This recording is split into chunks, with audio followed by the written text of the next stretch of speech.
Hello,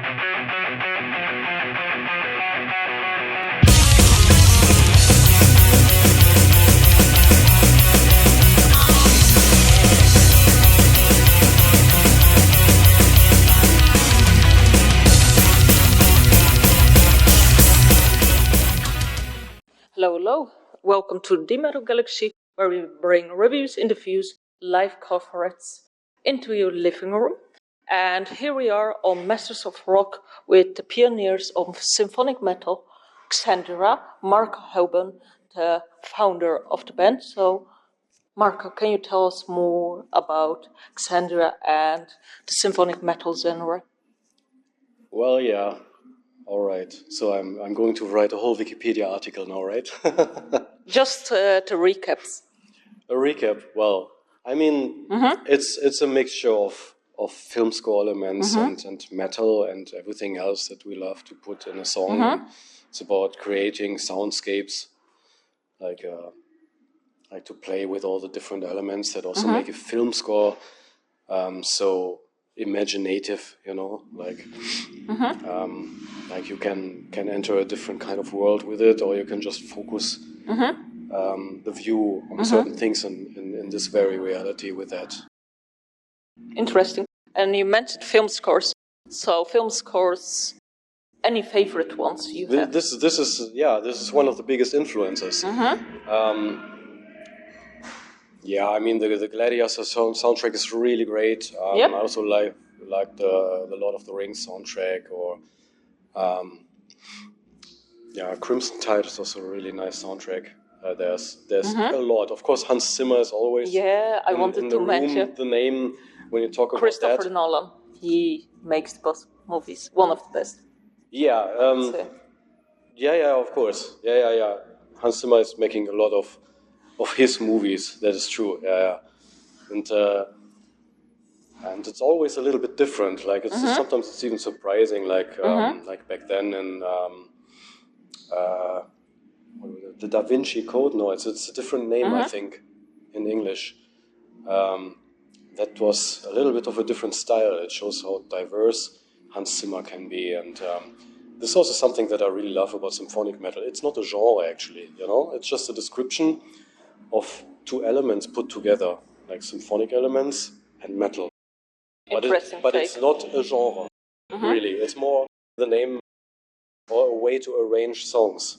Because you can put every genre of metal into it. You know, we have classic metal in there, like power songs, metal? For sure. Today we played A Prophecy of Worlds to Fall, which is based on a very Judas Priest-inspired riff.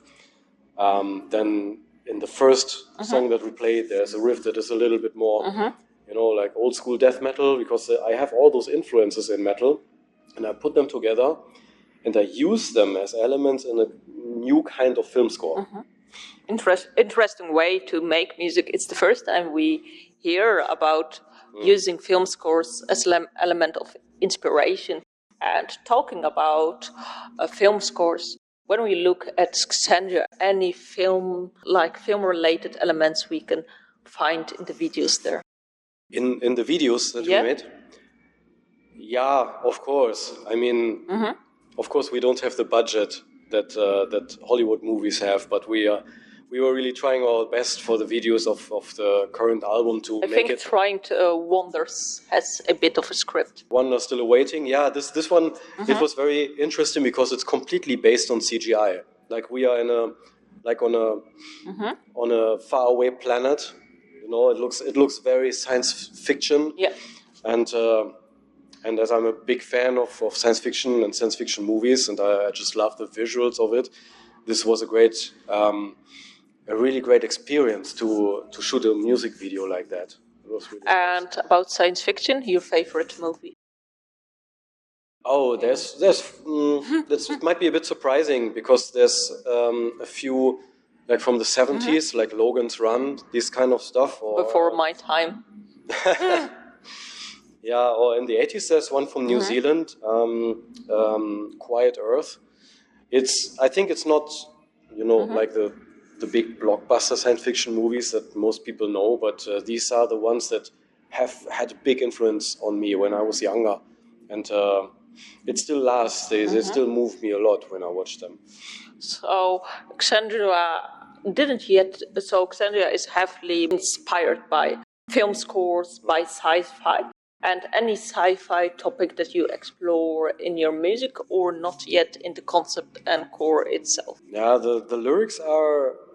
If you're talking about the lyrics, Yeah. you just said music, but it's probably something which is more a lyrical thing, you know, like science fiction topics. We have that a little bit on the new album, like and You Will Never Be Our God. This is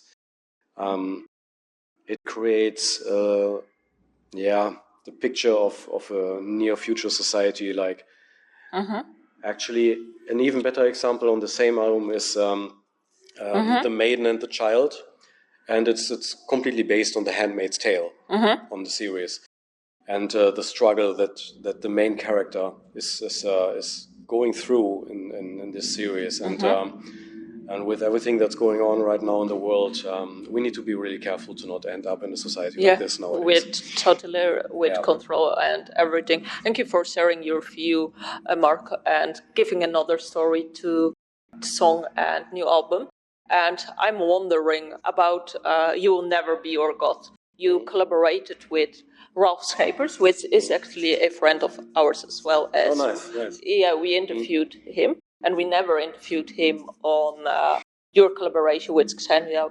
Well, with Harry, but not with Xandria, as it was later on. So maybe someday. But now we are here with Xandria. So how was it to work with Ralf, and how do you think his voice fitted into Xandria? Well, that song is very much like an 80s style classic metal song, actually. Yeah. If you take away the orchestral arrangement, you know, the film score element, then you have a very classic metal song in there. Yeah. But not only, there's these little death metal influences here and there, because we just love to not just make one thing, but to just put things together. But for this 80s classic metal part, which the chorus is especially,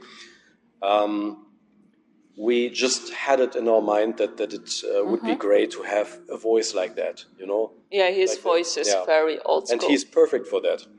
Yeah. So I just asked him, and he said yes, and he really loved the song also. So Ralf is very sound, and it's, I think as well, the song for me, it was one to sing along very easily. Like, it's a text that really grabbed you. You will be never or God. So it's a very strong one. Thanks. I would say. And coming up with the new stuff, there was this song, but also Reborn was released, and this marked a new chapter of Xandria. So how would you say that this new chapter begin, and how does your sound, or what learnings did you take that makes the sound now a bit different than before? I think on the one hand, I was diving more into the film score arrangements than I did ever before. I was learning a lot about those, like also to the modern elements, mixing them with the classic elements, and all the tools that you need for it, you know, like in modern music production. I would say Xandria is in the strongest year that Xandria could have been, I would say, from the founders. Thank you very much. That's so great to hear. I think it's just, as you said, like diving more into the film script, but becoming maybe experienced and like learning from the points you made. Yeah, it's. I think what's also important is that it's a very diverse album. There's a lot of different metal styles mixed together, and still I think everything fits together quite well. It's because it's a feeling thing, you know. And these songs, they just evolved one from each other, you know, from different kind of elements also, and they grew together. And this album for us is really like something that is one like one big combination of things that just belong together. And it belongs together. And was it like your contribution to it, other band members that added to it? And did it came out spontaneously, or was something set in process that make this album, so the elements like nicely blend into each other? That was quite a process, actually. I was working 2 or 3 years on the songs. Quite a long time. Yeah. And the songs were pretty much finished when I was looking for the new members of the band to reform Xandria again. So they didn't write the songs with me, but of course they all had their influence on it, like with the instruments they play. Nice. And can you describe what each musician had to influence on, like shortly, what did Ambre contribute or what did she make different and the guitarist and drummer? Yeah, the drums, of course, I can, when I write songs, I'm recording them at my place on Cubase to have an impression of how it sounds. That's what most musicians do nowadays. They like produce a demo in the same time when they are writing the song, and that's also what I did. And of course, I program a few of the drums. But when he was playing with that, he made the drums just so much greater. You know, like little details. Human touch. Exactly. Yeah. And it's the same for the others. A very good example for what Tim is doing on the bass is the long, a little bit Pink Floydish outro of the song "Mirror of Time." It was pretty much a one take. I think this whole thing is 2 minutes long, repeating chords, but he's progressing all the way, and he was improvising the whole thing. He's really great in those things. It brings. Yeah, it brought actually some real 70s flavor into that part, which was what we were going for. And Ambre? Yeah, Ambre, of course, I saved her for last, but we forgot Rob, of course. And I mean, you probably have seen him on stage today here, and how fast he is able to play, which is just incredible. I mean, I can just throw everything at him, just like play a super fast solo here, play something very technical here, and he will just do it, which is amazing. For me as a songwriter. They have great riffs as well, like playing together and so on. They nicely came. That's very nice because symphonic metals, not often you see like doing this solo quick ones like power and heavy metal bands do. So that adds, I think, a nice touch. All nice. So we spoke about the lineup. So how did you find them all? Now you forgot about Ambre. Oh yeah, Ambre. I just saved her for last, you know. Because with her, I was working a bit longer already. We had some musical projects we were working together, like a few years ago. And coming from these projects, we found when I was feeling I would love to do something Xandria again, which took some time to find the way back there, to find the joy again for that. And it came just natural that she was becoming the singer of it, because I was working on songs, I was having a few ideas, and as we were just working on other projects together, I would just say, hey, can you maybe just sing that here? And it was just super nice, because I just knew from what we did before that she has a very touching, emotional voice. She has different expressions, which is something that I really wanted to have for Xandria in the future. So she's very good, like in a way, like she touches the soul, but Ambre, like her voice is so clear, like she really greatly, it's melodic. She brings out, I would say it's very melodic, strong. Yeah, she can do pop, rock, she can do growls. So growls for the next album? No, she's doing that. Yeah. Like, and there's 3, 4, maybe even 5 songs, I don't know anymore, on the new album in which you can hear her growls, her screams. We would need to re-listen, because it's not so common that a symphonic metal singer like growls and so on, and that's something you don't pay. Yes, and even is doing the classical vocal, you know, like this kind of flavor, which is, of course, for many fans, a very important element of Xandria, because it was on their 3 albums before. But when I was thinking about continuing the vision that Xandria is for me, I needed something a little bit more diverse and a little bit more directly emotionally touching. Yeah. And operatic vocals, it's great, you know. It has this impressive technique. It has a certain kind of elegance, like this grandness, which we also have with Ambre in some of the songs. She's doing that. And she's also singing the old songs, partly like that. Sorry. But I wanted more than just that, because it's operatic vocals, as they are most often called in this genre. They are a little bit, let's say, not that directly emotionally touching, you know? Yeah. Like, because they are very much about all the technique. And I wanted to make Xandria more about the emotions in the future. Yeah, so it's becoming more straight-to-face personal. And I think it all mixed together, and almost just doing that in a very amazing way. I have everything that I need as a songwriter with her, which is just amazing. Amazing. So you found a diamond. And how did you find each band member then? That was in different ways. I mean, in these modern times in which we live with social media. Yeah, send a text. There was one like Tim, which we just loved what he was doing on his profile, on his Instagram profile, and I just wrote him. And I was lucky that he was also just looking for a new band, and that was really great. Rob was actually, it was over two different ways. There was someone else I know for a few years already, and I just asked him, like, do you know some other guitarists that could be for Xandria, and he gave me his name. And first I thought, like, he's really, really great. He might be very, very busy because of that, and he might probably just say no. But then I stumbled across him another time.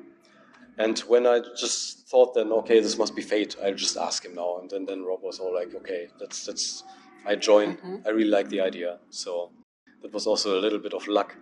And with Taki, which is Dimitrios' nickname, which we mostly call him, which he wants to be called. Any specific reason for the nickname?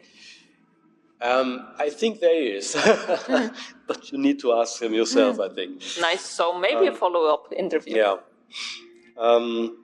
We just know him like that from the start. And yeah, he's actually,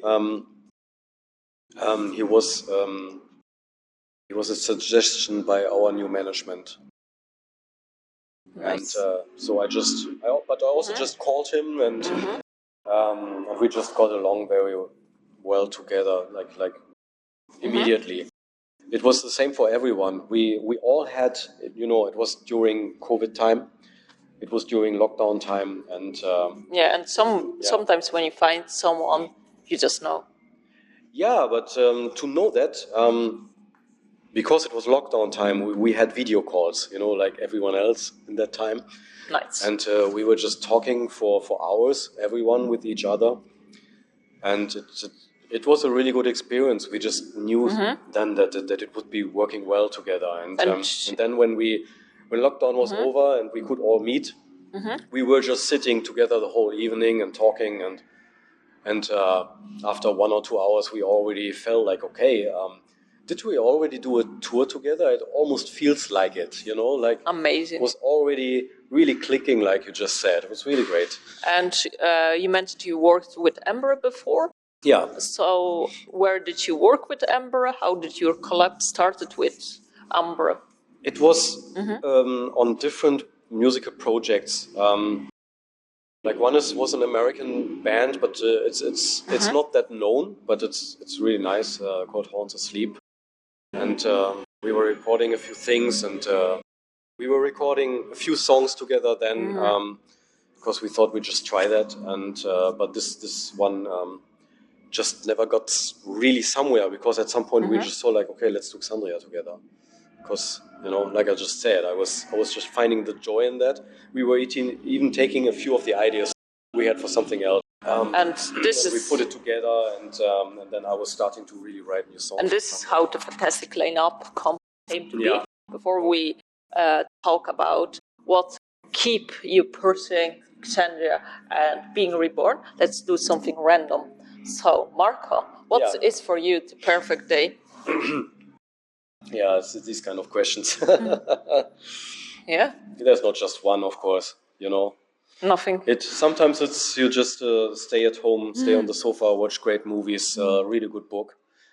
But sometimes it can really not be that, because you want to be with your friends and with your family. You want to go out, and then this is the perfect thing to do. It cannot be just one thing.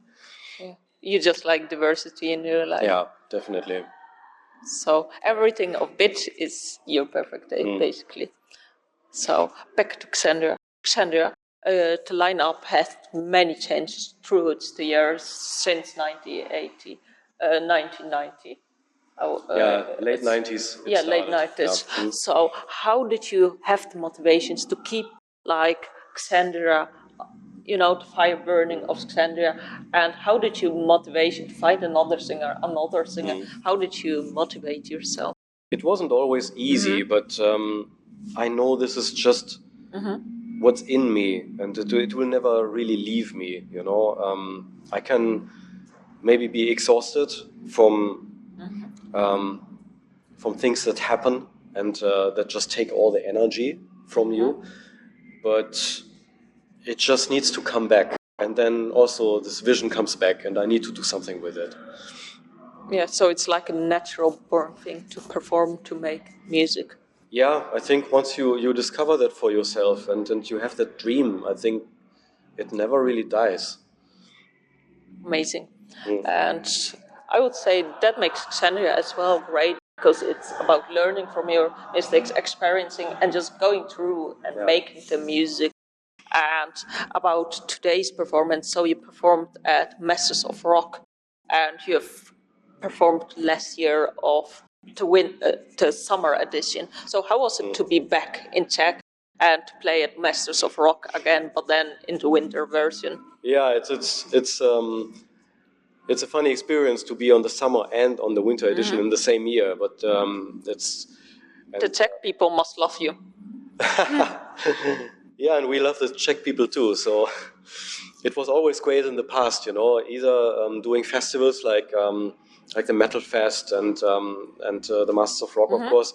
I think Xandria has been on it now the 4th or 5th time even, and it was always great. It was always great. So either we do festivals or club shows, like on our headlining shows, or when we come with a bigger band. It's always, we feel like this is a place here that has a lot of people we can enjoy music together with, and so we always love to come back. Great. And speaking about festivals and tours and so on, I know last year you toured with Visions of Atlantis. And I think it was kicked off with You Will Never Be My God, actually, which we spoke earlier on. So how was it to tour with Visions of Atlantis? And how do you think that both bands blended in together? And how was the response on this tour? Well, it was not just Visions of Atlantis. There was also Ye Banished Privateers, and we were all together on one bus. And you can imagine it was like a full bus full of pirates. That's of course an amazing thing, and we were the only non-pirates there. So yeah, we got to watch our feet there. Amazing. And there were a lot of pirate fans? Yeah, I mean, of course the audience, they came to see all the bands together. I think it was a really nice package. Yeah. And any funny dressed people?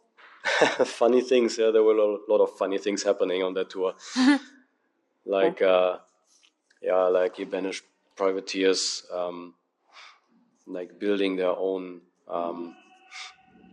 like pirate ship, little things into their bunks in the bus, and that they were always in their costumes, they were really living it. That was really funny to. They were just living the band. Yes, they are really. They were consistent. Big respect for that. They were great people. Yeah. Sounds like a great gig to be there as well on the tour bus. So thank you so much, Marco, for sharing this. We are at the end. Anything you would like to share with us that we didn't discuss yet about Xandria? Yeah, first of all, thank you for having me, and No worries. hello to everyone out there. And yeah, I want to thank you for all the support that you gave us over the years. And if you don't know us yet, maybe just give it a listen. Especially maybe you like it. To learn about symphonic metal, discover this beautiful genre, and we want to thank you, Marco, for taking time on your busy schedule on having an interview as well. For the viewers, check out Xandria's new album and tune and subscribe and like as we have more content. See you. Bye. Bye.